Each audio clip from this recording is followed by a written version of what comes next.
Hey, hey, hey!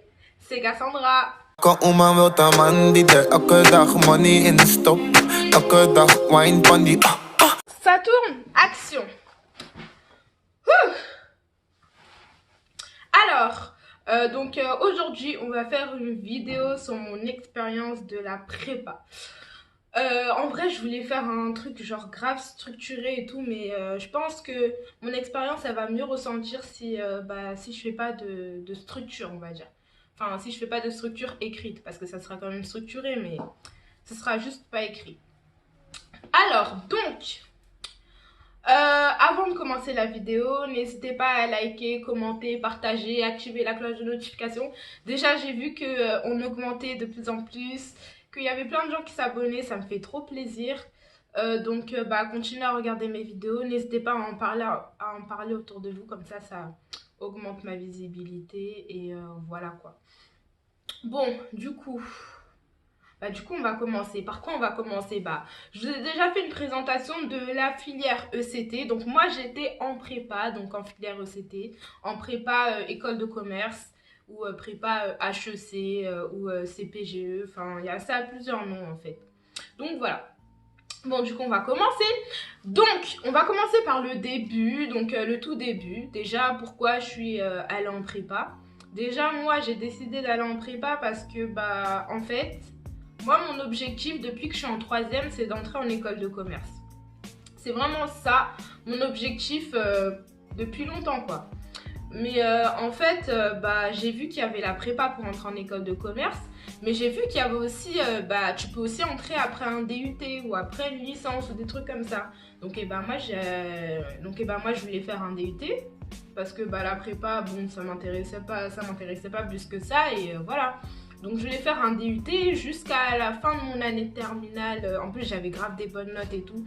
Je voulais vraiment entrer dans mon DUT. Je voulais faire soit un DUT GEA, soit un DUT GACO. GACO, c'est comme GEA, sauf qu'il y a beaucoup plus de management et moins de compta du coup. Mais du coup, je voulais vraiment faire un DUT. Après, du coup, j'ai fait mes demandes Parcoursup. J'ai demandé des prépas, j'ai demandé des DUT et tout, les DUT GEA, GACO. J'ai demandé que de DUT et des prépas. C'est tout en fait, hein. J'ai demandé que ça, j'ai pas demandé d'autres, des licences ou des BTS parce que je savais déjà que je voulais faire 0 BTS en fait. Genre je voulais vraiment pas faire de BTS. Après j'ai eu mes résultats et en fait il s'avère qu'au cours de l'année, je voulais vraiment faire un DUT mais je suis partie visiter une prépa, c'était Pablo Picasso. Pour ceux qui connaissent, donc je suis partie visiter cette prépa là, du coup ça m'a donné envie de faire une prépa aussi.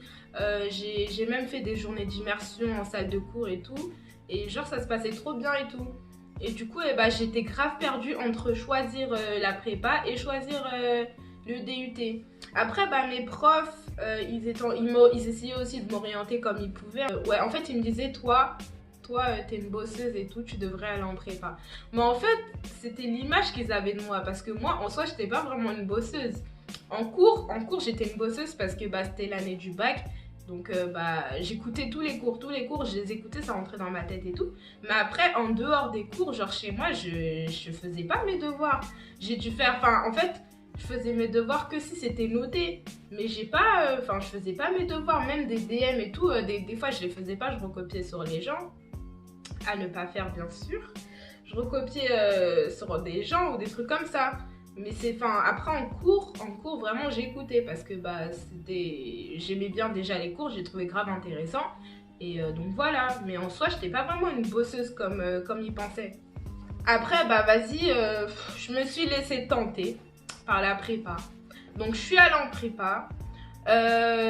Avant d'entrer en prépa, on a fait un séjour d'intégration, une semaine. Attendez, là, j'ai des cheveux dans mes yeux, ça me saoule. Oui, voilà. Donc, avant d'entrer en prépa, on a fait c'était même pas une semaine, c'était 3 jours d'intégration à HEC. HEC, c'est la plus grande école de commerce de France. Je crois que c'est aussi l'une des meilleures du monde, c'est même pas je crois, c'est l'une des meilleures du monde et c'est la meilleure de France. Bon, je parle pas en termes de qualité de cours ou quoi parce que je sais pas, mais en tout cas c'est la plus reconnue et c'est la plus réputée, voilà, dans ce domaine là. Et du coup, oui, donc on a fait un séjour d'intégration à HEC et c'était trop bien, franchement c'était trop bien. Du coup, il y avait pratiquement tous les gens de ma classe là-bas. On était là, on a fait plein de trucs. On a fait quoi déjà? On a fait un vlog, un espèce de vlog. Et franchement, je vous jure, le séjour à HEC, si vous avez l'occasion de le faire, pour ceux qui vont en prépa, faites-le. Franchement, c'était trop bien. En fait, tu dors à HEC avec des colocataires, enfin une colocataire ou deux, parce que c'est des chambres à 3 ou à 2. Et après, tu fais des activités et tout, t'as des goûters. Et franchement, il était trop bien ce séjour-là. Et donc après, j'ai commencé mon année en prépa. Donc le début, ça se passait bien. C'était fatigant, mais ça allait. Après, au niveau des cours, franchement, moi je vous dis, vous allez directement entamer, hein, parce que nous, après le bac, on a reçu un mail avec des devoirs à faire pendant les grandes vacances en fait. Hein. Avant de commencer la prépa, tu avais déjà tes devoirs pour la rentrée. Du coup, j'avais un livre à lire, j'avais toutes les bases de maths à revoir, de 6e, toutes les bases de maths à revoir. En espagnol, il y avait les verbes à apprendre. Et je crois que c'est tout. Et dans la semaine de la rentrée, en fait, on a fait un contrôle en espagnol. On a eu que des vieilles notes parce que personne n'avait révisé. C'était la mémoire qui jouait en fait. C'était si tu te rappelais de tes terminaisons des verbes et tout, t'avais une bonne note. Sinon, t'avais une mauvaise note et pratiquement tout le monde avait une mauvaise note.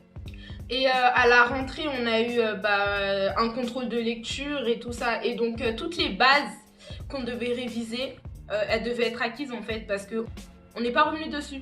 Voilà en fait. Donc moi vraiment le conseil que je peux vous donner, c'est préparez-vous pour votre rentrée de prépa parce que ça va pas être un truc cool où vous êtes là, vous révisez les bases ou je sais pas quoi. Non, c'est pas ça, hein. C'est acquis et on continue, on fait la suite, tu vois. Et après en maths, déjà c'est du nouveau ce que vous allez voir. Ça n'a rien à voir avec ce que vous faisiez en terminale parce que ça va être un mélange de première ES, de première S. Il y aura plein de nouveaux trucs, plein de nouveaux trucs. Après, franchement, la prépa c'est dur, franchement, je vais pas vous mentir. Je vais pas vous mentir que c'est dur, mais franchement, si vous travaillez, vous allez réussir. Parce que franchement, ceux qui travaillent pas et qui réussissent, c'est que ceux qui sont surdoués. Mais des surdoués, il n'y en a pas beaucoup. Donc, croyez pas que vous êtes surdoués en fait. Le talent, ça marchait en terminale. En prépa, ça marche pas. Je vous jure, ça marche vraiment pas. Je vous conseille juste de travailler. Juste travailler et préparez-vous seulement pour votre rentrée. Parce que là, ça va être grave intense. Donc oui, c'est dur, mais vous pouvez surmonter la prépa en fait. Parce que c'est dur, mais avec du travail, vous y faites. Et par contre, c'est dur aussi au niveau physique. C'est-à-dire que dans toutes les prépas, vous avez cours le samedi. Peu importe la prépa, vous avez toujours cours le samedi. Du coup, vous êtes tout le temps occupé. Et vous dormez pas beaucoup aussi. Vous dormez pas beaucoup. Il y a des devoirs par exemple que vous aurez à faire. Et que vu que vous ne serez pas organisé, vous allez terminer vos devoirs jusqu'à 2h, 3h du matin. Bon, non, 2h, 3h du matin, c'est abusé. Quoique, il y en a déjà qui ont continué jusqu'à 2h, 3h. Hein. Mais vous avez des devoirs, par exemple, que vous allez terminer jusqu'à super tard. Donc, franchement, prévoyez déjà votre organisation. Si vous êtes sûr vraiment d'aller en prépa, prévoyez votre organisation. Et aussi, ne vous dites pas que vous allez aller en prépa juste parce que les profs vous ont dit que... En fait, les profs, ils vous voient dans la classe, ils savent pas comment vous êtes à l'intérieur de vous. Il n'y a que vous qui savez, en fait. Si c'est comme moi et que les profs, ils voient que vous travaillez en cours et tout, du coup, c'est normal que ça va donner l'image d'une personne bosseuse. Mais ils savent pas comment vous êtes chez vous. Ils savent pas que vous faites pas vos devoirs chez vous. Ils savent pas que vous révisez pas chez vous. Ils vous voient juste en cours. Donc, franchement, prenez en compte, on va dire, les conseils que les profs vont vous donner. Mais ne fixez pas votre choix sur leur décision. Faites votre propre choix. Après, comme j'ai dit dans la présentation, si vraiment vous avez fait un mauvais choix et vous sentez que c'est pas le bon choix pour vous, vous n'hésitez pas à vous réorienter. Et réorientez-vous le plus tôt possible. Voilà. Mais faites pas non plus un jour, 2 jours et après vous réorientez. Non, faites au moins, allez, 2 semaines. Au moins 2 semaines. Je pense que 2 semaines c'est bon pour pouvoir après se réorienter. Parce que 3 semaines c'est déjà quand même bien entamé. Un mois, n'en parlons pas. Donc faites ouais, en 2 semaines. Après, qu'est-ce que je peux vous dire d'autre sur mon expérience?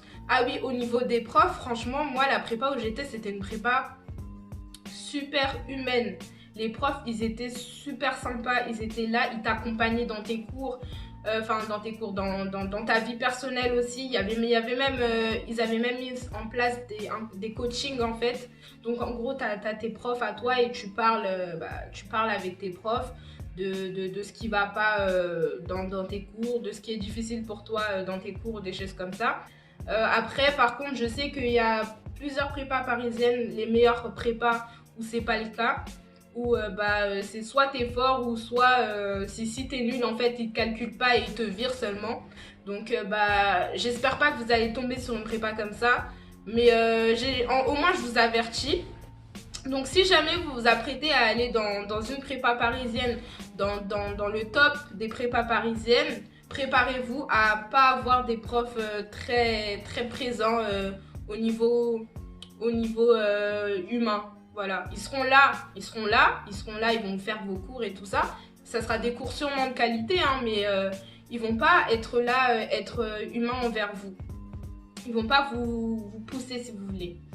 Donc vraiment préparez-vous à ça. Surtout dites-vous que vous n'êtes pas au lycée parce que là les profs ne vont pas vous traiter comme un élève de lycée, hein. Ils vous considèrent comme des étudiants parce que vous êtes des étudiants, vous êtes des adultes pour la plupart et vous allez devenir des adultes dans l'année, à part si vous avez sauté une classe. Mais donc vous attendez pas à être pris comme des bébés en fait. Donc du coup j'ai fait mon année de prépa. Franchement, le concept de la prépa, enfin le rythme de la prépa ne m'a pas plu personnellement. Ça m'a vraiment pas convenu. Et ça faisait comme ça, genre moi, pour la prépa. Ça faisait comme des montagnes russes en fait. Il y a des moments où j'étais là, où j'étais grave motivée de réussir mon année et après de passer en deuxième année et de passer mon concours pour les écoles de commerce. Et il y a des moments où j'avais trop la flemme, j'étais démotivée, j'avais même plus envie d'aller en cours, plus rien. Puisque c'était fatigant, t'es là, tu devais réviser pour tes cols, tu devais réviser pour le samedi, pour ci, pour ça. En fait, c'était trop pour moi parce que je suis pas une personne qui est organisée à la base. Et là, je devais apprendre à m'organiser. J'essayais, hein. Je faisais des efforts. J'étais pas là où je me disais ah non, vas-y, je laisse tomber. Non. Je faisais vraiment beaucoup d'efforts, mais malgré que je faisais des efforts, ça marchait pas en fait. Donc je pense vraiment que c'est un rythme qui m'a pas convenu. C'était vraiment pas au niveau du travail. Déjà aussi, avant que je continue là ce que je suis en train de dire, il faut savoir que les bonnes notes en prépa, c'est pas comme au lycée. En fait, il n'y a pas de moyenne. La moyenne, elle n'est pas à 10 si vous voulez. La moyenne, elle n'est pas à 10 sur 20. Non. Une bonne note en prépa, c'est une note qui va être au-dessus de la moyenne de la classe. Voilà. Qui va être au-dessus de la moyenne de la classe pour un contrôle. Puisque par exemple, pour les barres d'admissibilité pour entrer dans les écoles de commerce, la barre d'admissibilité, en fait, c'est la moyenne que vous devez avoir pour pouvoir passer les oraux dans une école de commerce. Les barres d'admissibilité, elles vont être à 10. La plus grosse barre d'admissibilité, il me semble qu'elle est à 14. Mais le 14, c'est pas un 14 qui est comme dans un contrôle au lycée où t'as 14 et c'est moyen. Non, le 14 il équivaut à un 20 en fait. Je sais pas comment vous expliquer. De toute manière, quand vous allez être en prépa, pour ceux qui vont entrer en prépa, quand vous allez être en prépa, ils vont vous expliquer tout ça en fait. Mais donc ne vous inquiétez pas, ne vous mettez pas dans des mauvais états si vous avez moins de 10 ou des choses comme ça. Ce qui compte c'est la moyenne de la classe et ce qui compte c'est que vous soyez au-dessus de la moyenne de la classe. Donc voilà, donc c'était pas au niveau des notes en fait que ça allait pas. Il y avait des fois où je réussissais à avoir des bonnes notes ou des choses comme ça. Mais en fait moi ce qui était dur pour moi c'était vraiment le rythme. Le rythme en termes d'heures, voilà, en termes d'heures, la fatigue, l'intensité, surtout que moi, au début, j'habitais chez ma tante qui habite à côté de la prépa, mais après, j'habitais chez moi, j'habite pas super loin de la prépa, Mais en aller-retour, surtout que tu fais des journées super longues, ça fait lourd en fait. Bah moi personnellement, j'ai arrêté ma première année en juin, il me semble, en mai ou en juin, un des deux. J'ai préféré faire le DUT que je voulais faire au tout début, avant d'aller en prépa en fait. Et du coup, c'est ce que j'ai fait. Donc moi personnellement, ça m'a vraiment pas convenu, mais j'espère en tout cas que vous, ça va vous convenir. Et c'est pas pour autant qu'il faut se démotiver. Je vous dis franchement, dans la classe, on n'est que 3 à pas avoir... bon non, il y en a un qui est parti au tout début. Et après, sinon, il n'y a que 3 personnes qui ont soit pas pu passer en deuxième année à cause des absences, parce que ça compte vraiment beaucoup, les absences, les retards et tout. Parce que ce qui compte, c'est aussi beaucoup votre sérieux, votre comportement. Donc, il y en a juste un qui n'a pas pu passer à cause des absences. Mais sinon, il y a 3 personnes qui sont parties d'eux-mêmes en fait. Donc moi, par exemple, je suis partie de moi-même. Et donc pour faire le DUT en question. Et cette année, en fait, je fais un DUT GACO. Peut-être que je ferai une vidéo sur ce DUT là, parce que moi, quand je cherchais des vidéos sur ce DUT là, il n'y en avait pas beaucoup en fait. Donc je vais sûrement faire une vidéo sur ce DUT et je le fais en apprentissage. Donc si vous voulez aussi que je fasse une vidéo pour vous expliquer comment j'ai fait pour trouver mon apprentissage, si ça a été difficile ou pas, je vais vous en faire une. Mais en tout cas, donc je suis en DUT en apprentissage, ça se passe très bien. Ce qui est bien, c'est que grâce à la prépa, je suis en avance. Donc pour l'instant, je m'ennuie un peu. Je m'ennuie un peu parce que franchement, là en ce moment, les cours ils sont archi pas intéressants. Et j'aime pas quand c'est pas intéressant. Moi, en fait, quand je vais à l'école, il faut que les cours ils m'intéressent, il faut que ça me donne envie d'apprendre en fait. Parce que moi, je suis une personne qui est curieuse dans tous les domaines. Et à l'école, en fait, c'est pareil. Donc, il faut que les choses soient intéressantes. Par exemple, en prépa, les cours, ils étaient trop intéressants. En fait, c'était vraiment trop intéressant. Tout ce que tu apprenais, tu étais là et tu étais content d'apprendre des choses. C'était trop intéressant. Donc, voilà. Donc, là, en ce moment, voilà, ça se passe bien. Après, on verra en deuxième année pour que je vous explique si ça a changé, si c'est plus intense, mais normalement en deuxième année c'est censé être plus intense. Et donc moi ce que je compte faire, c'est après mon DUT entrer en école de commerce. Je perds pas mon objectif de vue, hein. Mon gros objectif que j'ai depuis 3e c'est entrer en école de commerce, donc c'est ce que je vais faire. Et justement l'avantage c'est que en passant par le concours passerelle, j'aurai peut-être plus d'opportunités en termes d'école en fait, parce que en prépa j'aurais sûrement atteint, vu le niveau que j'avais en prépa, j'aurais sûrement atteint une école du milieu du classement, genre qui serait par exemple 15e, 16e.